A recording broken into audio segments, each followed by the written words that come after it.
Hi hello case, நான் தான் Tamil game பேசுகிறேன். இந்த வீடியோவில் நான் பார்க்க போகிறோம் ஃப்ரீ ஃபயர் அட்வான்ஸ் சர்வரில் எப்படி ஹெட்ஷாட் விடணும்னு நான் பார்க்க போகிறோம். அதேமாரி இதை விளாண்டா உங்களுக்கே கொஞ்சம் கடுப்பாகிற மாதிரி தர இல்லை எடுக்க முடியாது. அதனால் மேட்சுக்குள்ளே போயிடலாம். பாருங்க, சிஎஸ் எல்லாம் தான் என் பழைய ஐடி. ஃப்ரீ ஃபயர் மேக்ஸில் இருக்க அதே கேரக்டர் புதுசாக ஒன்று மட்டும் போட்டிருக்கா. டாப் காட்டுறதுக்கு இந்த பெட் ஓடுது. அதில் டப்பும் ஸ்பீட் தரும் போல கொஞ்சம் ஸ்பீடாக இருக்கும். நீங்கள் பார்க்கலாம், நானும் உங்களுக்கு வச்சு பார்க்குறேன். செட்டிங்ஸில் கொஞ்சமாக மாற்றிப்பேன் வேறு. ஏன்னா மேக்ஸில் இருக்க செட்டிங்ஸ் வேறு, இதில் இருக்க செட்டிங்ஸ் வேறுன்ட்டு. நீங்கள் பாருங்கள், நான் ஓட தான் ஆரம்பிப்பேன். அதுக்குள்ளே மேட்ச் முடிச்சிருவோம் டக்குன்னு. நீங்கள் பார்க்கலாம், பார்ப்பேன் இனிமே எங்கடா இருக்கான்னு தேடிட்டு இருக்கோம். அதுக்குள்ளே மேட்ச் முடிச்சிடும். நீங்களே பார்க்கலாம், மேலே ஒருத்தர் நாக் ஆகிட்டே வரோம்.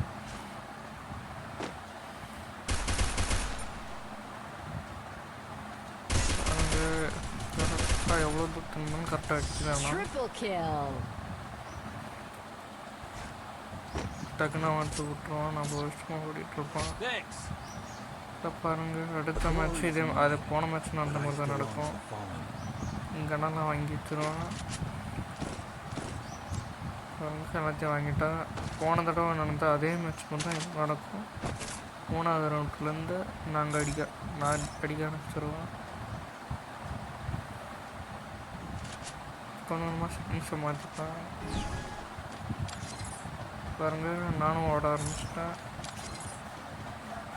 ஓட ஆரம்பிச்சோன்னா பார்த்தீங்கன்னா டக்கு டக்குன்னு நாக்கு போயிடுவான். பார்க்கலாம், ரொம்ப நாக்காக இருக்கும். நான் உங்களுக்கு ஆனால் கில்லு எனக்கு வராது.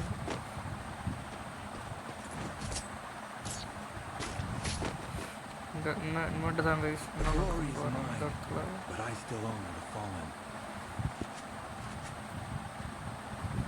4வது ரவுண்டு மட்டும்தான் என்ன அடிக்க விடுவானோ, மற்ற இடத்துலாம் அடிக்க விட மாட்டேனோ. இங்கே பாருங்கள், எல்லாத்தையும் வாங்கிட்டேன்.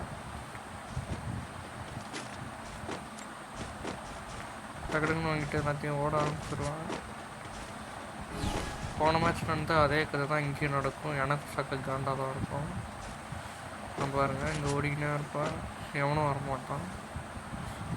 கீழே 2 பிளேயர் என் ஃப்ரெண்ட்ஸும் மட்டும் போய்ட்டு ஆன்லைனில் வந்து போயிட்டுருப்பான். இங்கே என்னடா இது அடிக்கிற மாதிரி கிட்டத்தட்ட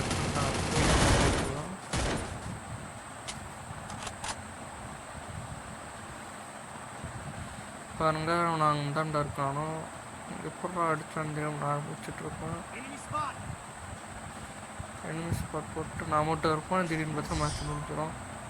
பாருங்கள், சொன்ன நான் காணாலும் என்னன்னு தெரில. திடீர்னு மேட்ச் முடிஞ்சிடும்.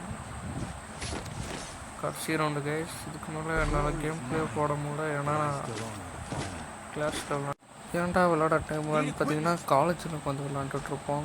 ஒரு பீரியட் அரை மணி நேரம்ட்டு. அதனால தான் 5 நிமிஷத்துக்கு 50 நிமிஷம் 47 செகண்ட் வீடியோ போடுறேன். இல்லைன்னா எப்பயும் ஃபுல்லாக போடுவேன், ஒரு 20 நிமிஷம் அப்படின்ட்டு. ஆனால் இப்போ பாருங்கள், நானும் ஓடிக்கினே இருப்பேன். பின்னாடி எவனும் வரமாட்டான். நானும் டக்குன்னு போயிடுவேன்னா. பார்த்தீங்கன்னா என்னடா இது 3வது ரவுண்டு அடிக்கல, 4வது ரவுண்டு வச்சு அடிக்கலான்னு போவேன். நானும் பார்ப்பேன், என்னடா இது எவனும் ஏறி வரக்கணும்னு பார்த்தா சைடில் நிற்பான் ஒருத்தான். பாருங்க, சைடில் 3 பேர்னாக்கா அங்கே ஒருத்தன் போயிட்டு இருப்பான். அவன் அடிக்கலான்னு பார்த்தா அவங்க வச்சு போட்டுருவான். ஏஸ் அடிக்கலான்னு பார்த்தா ஏஸ் அடிக்கிற நேரத்தில் என் டீம் மட்டும் தவணை போட்டு தட்டுருவான். அதோட மேட்ச் முடிச்சிடும். மறக்காமல் இந்த வீடியோவை உங்களுக்கு பண்ணுறேங்க. அதை சப்ஸ்கிரைப் பண்ணி வச்சுக்கோங்க. இனிமேட்டு வீடியோ படம் பார்க்குறேன். மறக்காமல் சப்ஸ்கிரைப் பண்ணுங்க, ஷேர் பண்ணுங்க. அப்புறம் சோஷியல் மீடியாவில் மறக்காமல் ஃபாலோ பண்ணிக்கோங்க. தேங்க்யூ ஃபார் வாட்சிங். அதேமாரி ஃப்ரீ ஃபயர் மேக்ஸ் எல்லாம் நேற்று விளாண்டு பாருங்கள், நல்லா தான் இருக்குது. அதேமாரி லாகினுக்கு டைமண்ட் தருவான், லெவலில் போக டைமண்ட் தருவான். நான் எடுக்கிறேன் பாருங்கள். இதுதான் உங்கள்கிட்ட கடைசியாக சொல்லிட்டு கிடச்சேன். அதேமாரி வேறு ஒன்றும் இல்லை. அப்புறம் எல்லாம் ஒரு டைமண்டுக்கே இருக்கும், வேணால் போய் வாங்கி விளாடுங்க. தேங்க்யூ ஃபார் வாட்சிங். அதை மட்டும் ஷேர் பண்ணி விட்ருங்க.